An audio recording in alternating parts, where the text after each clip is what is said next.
우리가 사용하는 언어는 사회 구성원들의 약속이고 또 그 시대상을 반영하고 있습니다. 그래서 언어는 사회적, 역사적 산물이요. 이것을 가리켜서 언어의 사회성 그리고 언어의 역사성이라고 이야기합니다. 언어의 사회성 측면에서 보면은 언어는 사회 구성원들 사이의 협약입니다. 그래서 책상은 책상이다. 내가 책상을 아무리 침대라고 부르자 하더라도 사회 구성원들 사이의 약속이기 때문에 함부로 바꿀 수는 없습니다. 반대로 구성원들 사이에 자발적인 협조나 동의를 얻을 경우에는 바꿀 수도 있다는 겁니다. 표준어는 자장면이 맞습니다. 그런데 대부분 일상생활에서는 짜장면이라고 부르거든요. 짜장면이라는 이 표현을 사용하는 사람들이 많아짐에 따라서 이제는 자장면도 맞고 짜장면도 맞다고 합니다. 사회 구성원들 사이에 합의가 이루어졌기 때문이죠. 사회성 측면에서 보면은 언어의 사회성 측면에서 보면은 이 언어는 좀처럼 쉽게 바뀌지가 않습니다. 약속이기 때문에 누가 일방적으로 바꿀 수는 없어요. 그러나 시간이 흐르고 사회가 변화되고 함에 따라서 역사적 산물인 언어는 시대에 따라 변하기도 한다는 겁니다. 한때 사용되던 단어가 사라지기도 하고 쓰지 않던 새로운 신조어가 등장하기도 합니다. 단어의 의미가 달라지기도 하고 맞춤법, 표기법이 바뀌기도 합니다. 연보라살이라는 말 들어보셨어요? 연보라살에서 살은 빛살을 이야기합니다. 빛깔을 이야기합니다. 연보라살이라는 말은 자외선입니다. 한때 국어 교과서에서도 사용되었지만 지금은 쓰지 않습니다. 옛날에는 다방 여종업원을 레지라고 불렀는데 오늘날 이런 표현을 쓰는 사람은 별로 없습니다. 나이 드신 어르신들은 아마 기억하실 겁니다. 양복점을 나사, 라사라고 불렀어요. 사진관을 사장이라고 불렀습니다. 하지만 나사나 사장은 일본식 한자어 표현이기 때문에 국어 순화 운동에 의해서 지금은 사라지고 사용되지 않는 언어입니다. 컴퓨터 인터넷이라는 단어는 옛날 사람들은 사용하지 않던 단어입니다. 그러나 과학기술 문명의 발달로 새로운 단어가 우리 사회 가운데서 사용되고 있습니다. 단어의 뜻이 바뀌기도 합니다. 이전에 15세기 국어에서는 어린 하면은 어리석은이란 뜻이었어요. 어린 백성이 하면 어리석은. 지금은 어린은 나이가 적다라는 그런 의미입니다. 어엿부다 하면은 원래는 불쌍하다라는 이야기인데 지금은 어엿부다는 그냥 예쁘다라는 뜻입니다. 표기법도 바뀝니다. 옛날에는 하였읍니다. 지금은 하였습니다. 옛날에는 여는 법칙 때문에 뒤쪽 앞쪽에 있는 시옷 받침이 그 다음에 나오는 이형과 만나서 발음은 하였습니다. 그러나 적을 때는 하였읍니다로 적었습니다. 지금은 씁니다로 통일이 되었습니다. 옛날에는 더욱이, 일찍이 이렇게 적었지만 지금은 맞춤법이 더욱이, 일찍이 이렇게 달라졌습니다. 시대가 달라지면은 언어의 표기법도 또 맞춤법도 달라질 수가 있고 새로운 용어가 사용되기도 하고 어떤 용어는 사라지기도 한다는 겁니다. 옛날 개역 성경에는 예수께서 가라사대 이런 표현이 자주 나왔습니다. 지금 개정개역에서는 예수께서 이르시되 혹은 말씀하시기를 이렇게 달라졌습니다.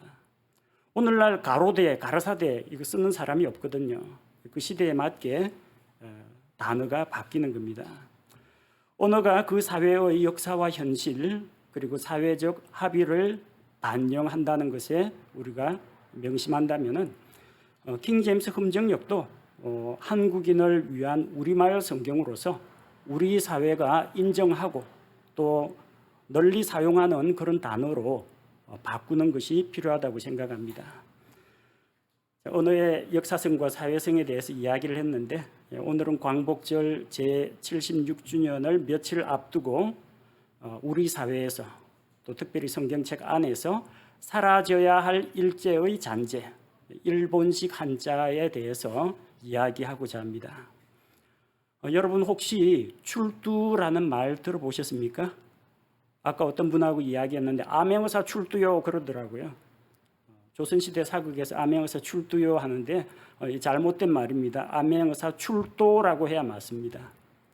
원래 부조금이 맞는데 흔히들 이야기할 때 부조금 대신 부주금이라고 이야기합니다. 부주했냐 부주금 이야기합니다. 모음 동화 때문에 일어나는 현상이에요. 출도가 맞습니다. 출두는 날출 머리두, 출도는 날출 길도를 사용합니다. 역사적인 자료를 찾아보면 1795년 정조 19년 4월 28일자 정조실록에 이렇게 기록되어 있습니다. 호남 암행어사 이희갑에게 오늘 중으로 임지로 다시 내려가 나주에서 출도한 뒤 따로 조사관을 정해서 자초지종을 상세히 조사하라고 명령하였다 기록되어 있습니다. 출도라는 말은 암행의사가 자기 정체를 드러내고 직무를 수행한다 그런 의미입니다. 근데 출두라는 것은 일본말, 일본식 조어법에 의한 한자어입니다. 글자 그대로 머리를 내미는 것을 말합니다. 사법기관에 출석하는 것을 나타내는 일본식 한자어 표현입니다. 우리 민족의 선각자 중에서 월남 이상재 선생님이 계십니다. 일제와 맞서 싸우신 독립운동가이고 우리 민족을 계몽시킨 선각자 중에 한 분이십니다. 일제 탄압에도 굴하지 않고 꿋꿋이 강인함과 또 해학으로 많은 사람들을 이끄셨던 분입니다. 그런데 일본 고등계 형사가 월남 이상재 선생님에게 몇 월 며칠까지 경찰서로 출두하시오 했는데 이상재 선생님이 이걸 듣고 이 출두란 말이 귀에 거슬렸습니다. 이거 외놈 말인데 이 말이 왜 잘못됐는지 이제 보여주겠다고 당일날 경찰서 문을 열고 머리를 이렇게 들이밀었습니다. 안에 있던 경찰들이 날이 추운 겨울날인데 제발 문 좀 닫아달라고 하니까 이놈들아 출두하라며. 자, 출두했다. 어쩔래?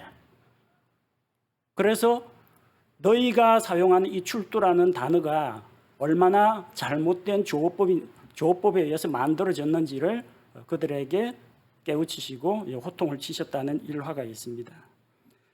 그래서 이 출두라는 말은 우리 조상들이 쓰던 표현이 아니고 일본에서 건너온 일본식 한자어 표현입니다. 그런데 킹 제임스 흠정역 성경에는 아직도 일본식 표현인 출두가 사용되고 있습니다.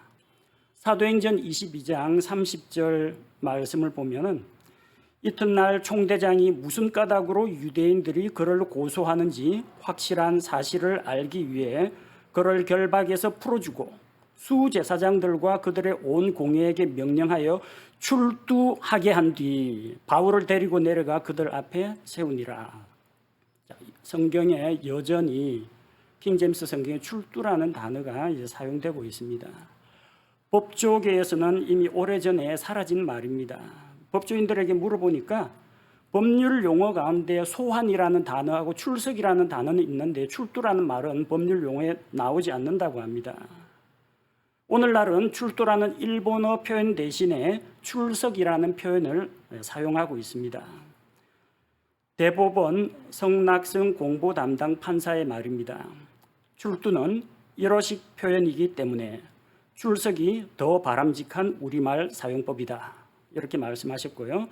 법제처에서 발간한 법령 용어 순화 사업의 성과와 정책 방향이라는 책자에서는 용어의 민주화는 권위적이거나 비민주적인 용어와 국민 감정 그리고 시대성에 맞지 아니하는 용어를 다른 말로 바꾸어 쓰는 것을 말하며 예를 들어 출두는 출석으로 바꾸어야 한다. 이렇게 제시하고 있습니다.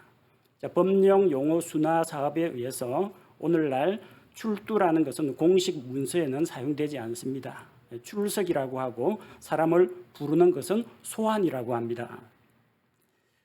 우리 사회 내에는 아직도 이런 일본식 문화의 흔적들이 많이 남아 있습니다. 역사학자나 정치인들, 심지어 목회자들 가운데에서도 일제 식민 지배가 우리를 근대화시켰다라면서 일본의 침략과 식민지 지배를 정당화하고 또 그들에게 고마워해야 한다는 이런 개념 없는 발언을 하는 사람들이 더러 있습니다. 우리 사회에서는 이들을 가리켜서 친일파라고 부릅니다. 광복절을 앞둔 지금 다시 한번 우리가 생각해 볼 필요가 있습니다.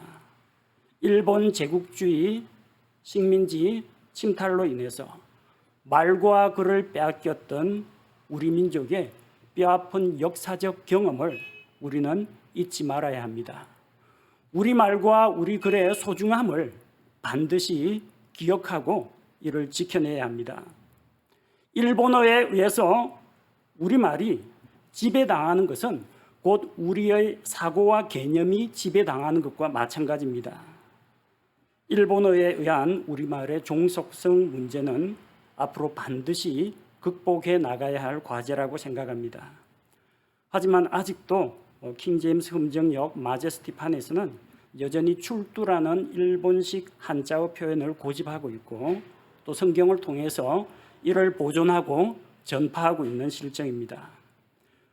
이 킹제임스 흠정역 성경이 정말 대한민국 국민을 위한 성경이요, 또 우리말을 사용하는 사람들을 위한 성경이라면 우리말의 역사성과 사회성을 잘 반영해서 오늘날 더 이상 사용되지 않는 이런 일제의 잔재들을 청산해야 할 때라고 생각합니다.